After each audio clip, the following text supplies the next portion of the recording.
maal riyaa Hamza kiyete kona obsi filis. To Murad. Murad. Yo. Hamzan sai baketi. Saahiba kiyyaa na dubbisaa meeroo takka. Okay. Dubbadhu me. Hamza. maata Murad Assalaamu alaikum. alaykum salaam Akkam nagaa. nagaa alhamdulillah Isinillee wanni beeku qabdan ani Yamaniin jira. Hamzaan as na bira ture Yamanii saahiba kiyya baala na bira koote obboleen tinti jalleen isarraan deemtee inni dalagaa geessi. Hamza ijoolleen si bira jirti moo ijoolleen si bira hin jirtu? Ijoolleen afranuu. lama kutte lamaa jira afaan oromooti Akka saahibummaa maqaa rabbiitiin asii wal dhufnee Yaman. lama kutte rabbiin dukkata dheefannaan jijjiirri lama kutte rabbiin gartee dukkata dheefannaan jijjiirri lama kutte jirti lama irraa kafalatan takka eessumaa irraa kafalate takka illee miti yoo haboo amma shaamee yaani haboo sitti irraa kafalate kutte lamaan hafte immoo amma shaamee ganama naatu irraa maallaqa si neesisaa jeeti adda fixanne kalaas. Hamza. Gurbaan jiraar gurbaanoo. Hamza qoqoy. Obsi na amma. Obsa mana. Gurbaan buufate boru ganama maata irrattiin buusu deema jechuun makiinaa sawwaa kan fuudhee irraa bu'ee jira. Amma dhaggeeffadhu. Hamza wayin siin jaa dhaggeeffadhu man. Dhaggeeffadhu haasa'u kee sirritti. Mucaa jechuudha. Hamza sirritti dhaggeeffadhu haasa'u kee. Laafummaa taate narraa baatu. Gara laafummaa yoo taate. Hamza haasa'u kee sirritti dhaggeeffadhu Hamza ammas booda. Hamza haasa'u kee dhaggeeffadhu. Hacamarraa haxumuraa hadhumaa dhaggeeffadhu. Joollee lamaa yaate. Boru akkanuma mana banna. Aywa. Kottuuti. Joollee lamaa yaafte san maatii isaaniitii fi ijoollee isaanii irra geggeessite irra tawaalaa buusiifte san nuufiti qabadhu. Takka qabadhu. Lammaffaa mucaa amma maaxarraan geesse jettu kana osoo nuti kana laallee garuu maaxarra geessite takka.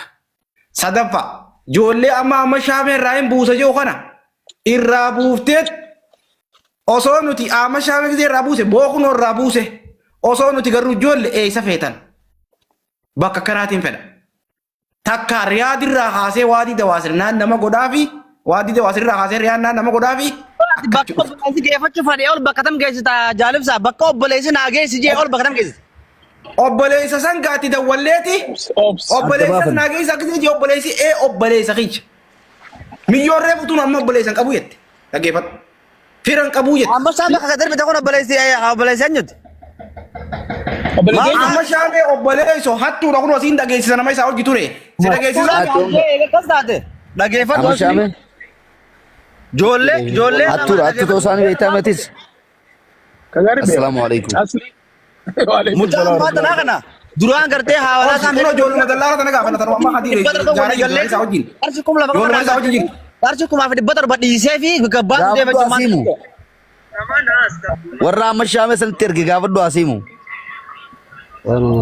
Okay, eenyu namni amma shaametti erge. Ayyitti erge ayyi. Ajitti ergemi amma shaame kun akkami nama akkami. Hattuudhaa jettee amma miti jirtu amma shaameedha. Nama warra sebbuu jiraa miti. Hattu hanna isaanii beektamu hin beektu amma shaameeti. Haadha tiimi haa namatti. Annaatu jira. Hatu jiraami.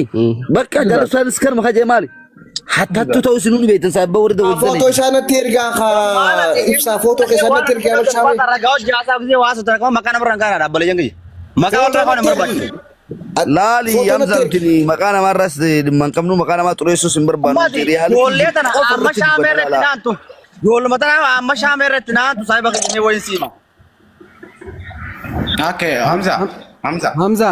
Amma shaameerra itti naannu oromummaadhaan itti aanneeti dhiigaan dhalootaan itti aanu waannus oromummaan itti aanneeti dubbachi jirraa bara sana teenye haadhaa bullee. Dubbiin takka hin jirtu khalaas nagaatti. Hamza. Ijoollee lamaan tan ammaati yaate tana biraa jette. Miciyyoon kun obboleettiin asitti amma na dawwaltee taan asitti ol galtee hin galle miyyoon teenya isaan bira jirti jechuu jirti. Ati irra beeyta obboleessa kiyya.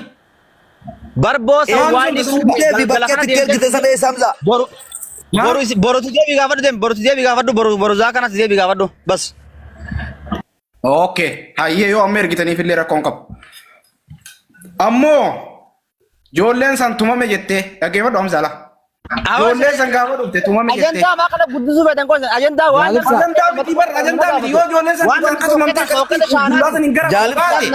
Jaalibsaa dhugaa takka dubbanna laal. Dhaab Hamzaa kutaa ka jaalibsaa dhugaa takka dubbanna. Dhugaan jirtu maal inni beektaa? Ijoolleen san tumamee ta'e tumamee inni nu sitti himu jira tumamte ijoolleen. Ijoollee haa wallaannatanii.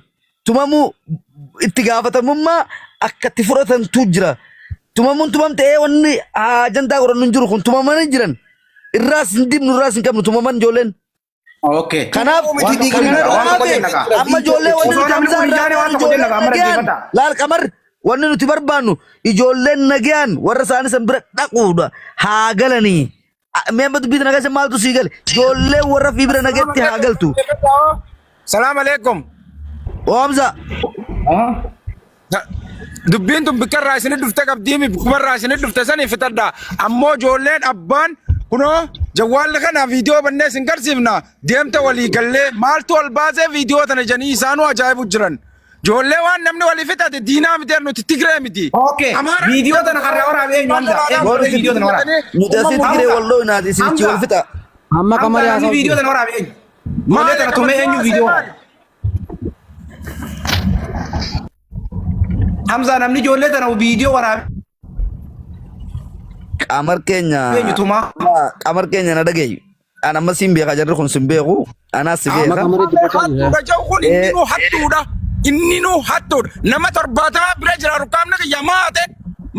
Maaliif na wajjin dalagatinidha? Hinaaffaan Oromoon hankanaa walirra geessee maqaa wal balleessitu maali? Waan sanis keessa anaaf beekana anaaf gara malee jaraan galu laal qamar na dhagayu. Oromoon diinummaa maalii walii qabdan? Nam torba. Ummata orboleessa yeroo Hamza. Eenyu biraa qabda qamar. Hamza ijoollee tumtee hattummaa ta'isaniif ijoollee Hamza miti qamaris dubbachuu jira jaalibsa. Dalagaa ta'e balleessaa miti. Jaalibsa qamaris dubbachuu jira qamaris dubbachuu jira. Qamaris dubbachuu jira. Qamar. Dubbachuu jira kunis. Yoo balleesse malee abbaan fadhe balleessuu hin danda'u. Jalqaba riskii namaa tokko muramte riskii jaalibsaa muramte ammuruu hin danda'u kana if hin sobin if sobu jirta rabbii waliin lolin nuti jaachuu waan ta'e nu keessa rabbii sodaachaa Qamar na dhaggeeffadhu mee. Qamar miira keessaa fe'i. Qamar. Maaliin dhagaa? Obboleessoo na dhaggeeffadhu kaa Qamar na dhaggeeffadhu. Qamar na dhaggeeffadhu. Laal. Lola dhiisi mucaan kun sa'a takka guutuu wajji haasa'u jira. Yeroo takka loleen wajjin haasa'u. Qamar na dhaggeeffadhu. Qamar na dhaggeeffatu amma na dhaggeeffattee haasa'u keenya nuuf fudhattamoo. Maan uummataa nu jeeta Qamar nu dhaggeeffadhu kaa waan nuti siin jennu. Namni dalagaa ta'e jeeqe nuu miti. Namni sitti naafe nuu miti. Gocha ati gooteetu dalagaa ta'e balleesse obboleessa kiyya maal taate? Gocha akkanaa gootee namni waan akkanaa dalagatu akkami viidiyoo gadhiisa? Akkami poostii godhe viidiyoo akkanaa? Sika viidiyoo tana dalagee poostii godhee dalagaa ta'e balleesse. Kabaddu de radda wal abbaa dalee bilbileetummaan nu irra nu dhageessisi. Yoo isin dhageessisu ajandaa gorachuu barbaaddaame qabaddu lakkoofsa abbaa dalee. Baas lakkoofsa. Qamar viidiyoo tana naatu waraabaa irraa Dalagaatiyyaan. Hin dawwalin qamar akka nuti bilbiltu barbaannu bilbilaa miti boo qamar na dhagaye amma ulii na dhagaye. Nuti akka qamar keenya akkatti bilbiltuus hin barbaannu takkaffaa. Viidiyoo akkanaa waraabuun kee yakka warruma sanitti waraabdee erguun warri maaliif waraabdee otitti ergite fidanii gama biraatiin maxxansanii yeroo ammaan tana sooshaal miidiyaa kanarra maxxansuu danda'an. Dalagaa kee ibsaa osoo hin taane harka keetiin waraabdee harkuma keetiin fi ergitee harkuma keetiin hoggaa sigalaa gadhiifamte nama abaluutu dalagaa tiyyattiin hafe namaa waan kana balleessa jechuun hin danda'amu. Waan fi gootee irra dhaabbattee waan kana sirriitti eenyu waan kana hojjetettee dubbatti ilaaluu sirra jiraata. Kanatti kalata ibsaa kiyya seefaan dubbadde kun kalata. Ani biraas hin jiru innis kubaas hin qabu tuni dhiifama. Kun jechuun dogongora waan hin taane. Akkana laa qamar kiyya. Arrallee borullee waan hin taane jechuun kun viidiyoo nama Oromoo qulqulluudha qamar. Nama jalatti erguun kun kalata. Dogongora guddaa. Rabbi malee ilmi namaa kan dogongorre hin jiru dogongorame ijoollee dogongorre jechuun ammanaa hin jiru guyyaa sanii. Ijoollee teetii qamar keenya akkanatti walii galaa deemna laal. Maaliif waan heerri siin hin jenne namni siin jechuu hin danda'u. Amma haasa'u jaasoo na obsa. Obse mari isaa kiyya na obse ma. Qamar. Gaafa akka tasgabbooyte wajjin haasa'u na laa. Kana wajjin haasa'u jiru qamari moo Hamza?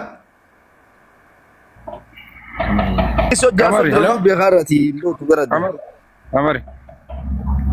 Gaara kanatti Qamar akkuma Hamzaan viidiyoo bara sanatti illee viidiyoo nu kana dhume. An banadhu dhaggeeffadhu takkasiin qaba. Immoo gaara kanatti alaa gurra Video banatee dhiise jaalibsa. Lakkade yoo namni qarshii 5 irraa qaba jee yoo qabarin maqaa balleessaa irraa qabaate malee bahaa hanga dhiyaamtiina amma taa'u boo dhaggeeffadhu jaalibsa dubbii dhiise maalise akkuma ati yaaddu Obbolee Jabaa keetu maqaa haasa'u jirta waan asiin yoo fudhanne keetu maqaa waan dhaggeeffadhaa duban ta'e. maalire waan hin beekne irraa maa haasa'u duran. Waan hin beekne viidiyoo irraa hin haasa'u jira tumiinsati ijoollee miitira hin haasa'u jira. Waan hin beekne irraa hin haasa'u jira. Dogongoraa jira waan namni miidhee sadi. Amma salaam alaikum. Boo Qamar ana qayroo sitti dubbachuu jira ana dhaggeeffadhu Qamar. Dhaggeeffadhu ijoollees wallaani galchii fi ammoo eega wanti galte booda haasonni waan heerris hin jenne ibsaanis oromoonis hin jechuu hin dandeessu. Waan heerris hin jee jala ammoo bahus hin dandeessu. Itti gaafatamummaa yakka raawwateef ni fudhatta. Kanaaf sammoodarra ammoo haasawaa gabaabsaati ijoollee nagayaan sallimi Qamar keenya keessaanis qunnamii jaalibsaa baasi wantoota kana hunda eega wal'aanamtee bakkatti deebite booda fixamuusidha. Jaalibsaa gabbayii akkuma gaafa boo'ichaa kana dubbatte guyyaa araaraatti gabbayii irraa dubbadhu. Assalaamu alaikum. Waalaikum Akkatti salaam. dubbiin tun dhumte dubbii tana fixaatii galmaan gahii jechuu barbaadetti jaalibsaa yoon dogoggoreen of kolcha.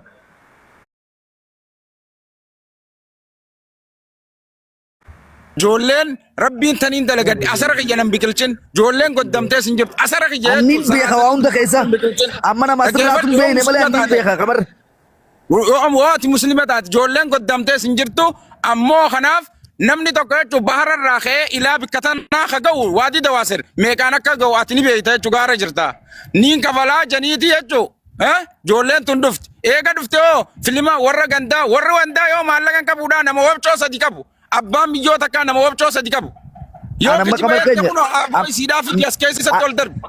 Niin beeka amma dubbiin tun nama kana hundarraa anaaf keessa galti anaaf irraa ifa. Awwaanin beeku irraa si dubbadha jarri wanni irraa haasoo jiru viidiyoo irraa amma wanni nan sinjee amma sii galan fakkaata haasoo reefuu san malee kabiraan qabuuti akkas godhiiti dubbiin tun eega bakka tana gabbaate dogoggora ka uume si dogoggorri uumamus garre maali viidiyoon san waraabamtee ati doorsisaaf godhuu dandeessa dhangalaatan argate oggaa qabeechuunis ni jira ni beeyta akkuma waliin beeynu kanarratti immoo ni godhamu ijoollee saniif wallaansa godhiin barbaachisaadha heeraa sinjaanaa miti. Waan heerri jiru. Abshir taate. Miidhamin wallaa nama qobbiyooleen. Kuma sadii fi 700 walii gallee finneen 2,000 irraa galchinaan kalaan mucaa bikkaan isinii geessu sawwaa gargaddaan jeen isinilleen kasirra jiru sawwaa kana argaaf jennaan lakkoofsa tokko tuqe ammaan irra siiqaa. Immoo san ta'uu baannaan hanga nama maastaan geessu. Amma dhagee hojjetu. Amma sagalee biyyi jiraami Oromiyaa. Oromiyaa sagaleen biyyi ni jiraami. Ni jira. Okay, Qamar kiyya galatoomi risaatillee galatoomi waan goote dogongoraa eega jette dhumatti. Dogongoraan goote wanni ati goote badiidha wanni ati goote dalagaatee balleessiti dalagaateeti biyyee laayitti nama meeqa kanuma si wajjin dalagu jiru dallaallummaan ati silaa wajjin daleetu na bilbilanii maqaa keenya nun dubbatin ammoo wanni inni godhe sirrii miti waan kana jalaa naaf naan hojjechaa jiran. Jaalibsa waan takkanja.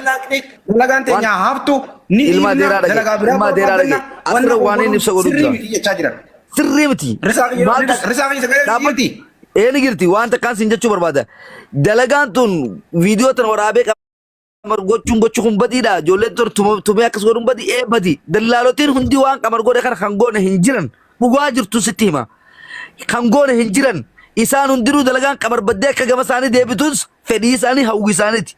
Sababni biddeena isaaniiti kanaas ni dubbadda dhugaa namaatti dhoosuun hin taatu. Kanuma hundarraa dallaalotiin hundi Qamar irraa fakkeenya godhatanii Oromoo bat gootanii hartaqqatti akka hin baane dhugaa ifitti himaa yoo isinichi nama miitanii tarkaanfii akka isinirra furannu asumaa walitti himaa yeroo kanatti wal doorsisuun hin jiru. Nama takka seeraan amma carraan Qamar faan qaban carraa guddaadha. Yoo namni ol ergee maallaqa namni isinii irraa buusu dhabamee isinii kan dhuka dhabamu taate ergaddaa dalagaa argatanii maallaqa fi irraa fudhachuun namni abbaan fedhe si dura dhaabbatee si dhorkuu danda'us hin jiru waan irraa fudhachuu dhugaan jiru kana. Kanaaf Oromoo uleedhaan hin tuqinaa hin miidhinaa hin boochisinaa rabbi sodaadha. Yoo achi immoo kan gootan taate nuti tarkaanfii walirra furanna. Dhugaan jiru kana amma ammoo Qamar wanni godhamuu qabu balleessee gajee badiirra wanni dabran jiru obboleeyyan keenya gurguddoon isa keessa jiran ni beeytanii haasa'u sinirra beeyneeti miti waamanu fakkaatee dubbanne malee. Kanaaf ijoollee waan barbaachisaa ta'e godhee fi gaggeessu ammoo narraa fudhadhaa yoo narraa fudhanne maattaan keessaa jee warri ammoo islaamaa bilbila kaasuu diduu dhabuun ammaa yakka bilbila irraa kaasaa irra nuu haaya jaa mushaawara qamarrirraa bilbila kaasaa irra mushaawara itti ergadhaa yoo ergannanis maattaa irra firraa baasa wanni godhu hin jiru dhugaan jiru kanaa galatooma. Ulfaat galatoome tillee. Yoo rabbaadhaa asirratti ilaa warabbal kaaba rabbiin kalaama kana malee hin dubbisin qarshii.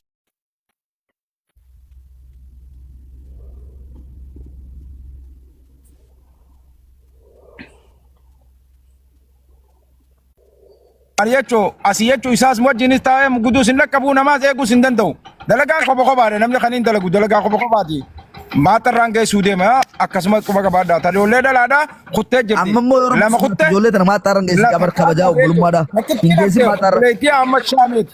Yoo Oromoo taate Oromummaa akkamitti dubbannuuf tanaaf yoo ka dubbattu taate ijoolleen tun sibira jirti yeroo kanatti ijoollee tana maatarra hin geessini akka ilma Oromoo tokkotti hammaalladhu akka abbaatti akka obboleessaatti ijoollee tana qabadhu naas hin jee qamar keenya mushaawara yoo hin goone Oromoon tun haa gootuufi Oromoon asirraa iyyitu tun qamaris akkasii Muniir akkasii tan dubbadha. Waa'ee suudiinaa keessa jira qamar. Hin geessin maatarra ijoollee. Mucaan animaatu boru asumarra deebi'ee mana banee ijoollee silaa ergitan sanis fiddanii dadawwaltanii ergina kunuunfatanii nu garsiiftanii mucaa hafe ammoo ijoollee waatii tawaasir jittu gaafannee mashaawaraan fuutee ijoollee san bira nu buufta. Naa ijoollee boru asumarra deebi'ee gaafata. Walii gallee? Kan dubbisee keessaan dubbisii asirrallee fiduu waatu keessaan jala deebii fitiitii. Ijoolleen lameen kuttee tariyaa deemtu jechuudha. Haboo isaanii abbaa bira deeman keessaan miseenjara kiyyanii qabda gaafa milyoon jechuu gara maaree jennee wanti jennu wal dubbifnee ture si jalattiin ergaa lakkoofsa isaanii dubbisii simbira gaanii eegaan viidiyoo waraabanii isaan si erganii tammoo obboleettii amma shaameedhaa jechuudha adeera inni adeera ta'uuf. Amma shaamee hartuu guddaa aticha guddaa. Boruu asuma jirti hin deemtu kara biraa naaf amma shaamee wajjin dalagatu jirra. Ibra qabi. Maaliifin sin jee yoo gabbaate mootummaa takkaffaa namni kuni. Yeroo takka Habashaameen dhiisnu Habashaamee addaan hin baanu kasi arrabsee qoteessanii himi. Dhaabbadhu tasaatti mal lafa nuu faaya. Footoo naa footoo sana. Qamar. Viidiyoo akkasii gootee uummata shamara keessan irratti maatii teetii irratti ijoollee obboleeyyan keetii irratti jaartii teetii irratti haadha mana keetii irratti waan akkasii hojjechuudhaaf kana Oromooti jedhiifama naa godhaa jiiniiti dalagaa ta'e tolfadhu si geggeessina uummata dhiifama gaafadhu. Dhiifama allama kan Oromootiyya balleessinee jirra dogongorree jirra. Dogongora keenya woffolchaa ijatee sanirraa nu afaan weebbisaadhaa isiniin jenna balleessinee jirra ilmaan keessan nuti. Ayyee qamaroo guutaa kana dubbadhuun. Dubbadhu Rashida. Yaa galatooma dhugaa isin dhaggeeffachuun ture yeroo dheeraadhaa fi amma karaa baharaa sanaan deemee beeka. Mashwaarattiin kannaa ka'etti sun agartee yaadadhu hangam takka lubbuu tana kannitee ati gartee lafaa bishaan daakuun beekne keessa seentee qurxummii jala rabbiin si baasee jechuudha. Kanaafuu ijoolleen yoo isaan warri irraa kafaluu baate isaanuu kun sii hime qeeroon akkatti sii kafalani. Foon keeti ijoollee tana beektaa ibidda meeqa keessa dabaranii as gaane. Kanaafuu please yoo dandeesse haadhatiyya ijoollee karaa irratti hin baasinii shurtaadhatti hin kanneen. Ayyee Rashida ayyee safaanillee dubbadde dhiifama hagabba'u mucaa dhiiraa tokko ijoolleen dhalaa sadii ijoolleen dhalaa lama riyaa kuttee takkittii ta'e takkittiin ta'u obboleessee amma shaameetii fi jaartii amma shaamee faas jira oona bira maal si boo bar dubbii qoma qabdanii. Qamar nin beeka amma waan kana hakuma qabne ibsaa isin warri beeku. Anaa ibsaaf qamar keenya warra sirra duulus akkuma reefu dhugaateetii dubbadde gabbee dubbadde inus nani warra dalagaa ta'e balleessee tasaanii tolfachuu deemus nin beeka isaanis sirra hamoodha malee sirra gaarummaa hin qaban dhugaan hima himeetiin jira dhugaateetii dubbadde garuu ammoo dhiyeenya kana waan sooshaal miidiyaa irra deemu jiraan ni beektanii ijoollee teenya Fiti ijoolleen obboleeyyan keenya nuti qaamni lamaan waan hin taane irratti hojjechaa jiranii ijoollee tanallee namatti godhiif kan dhiiraa sanillee bakka ijoolleen teenya harargee jirtu geessin sinjaa galatoomi akkas godhi akka nama tokkotti tummaa yaadi waan hunda godhiif jechuu barbaadeeti gara biraatiin ammaas jurtaa jira.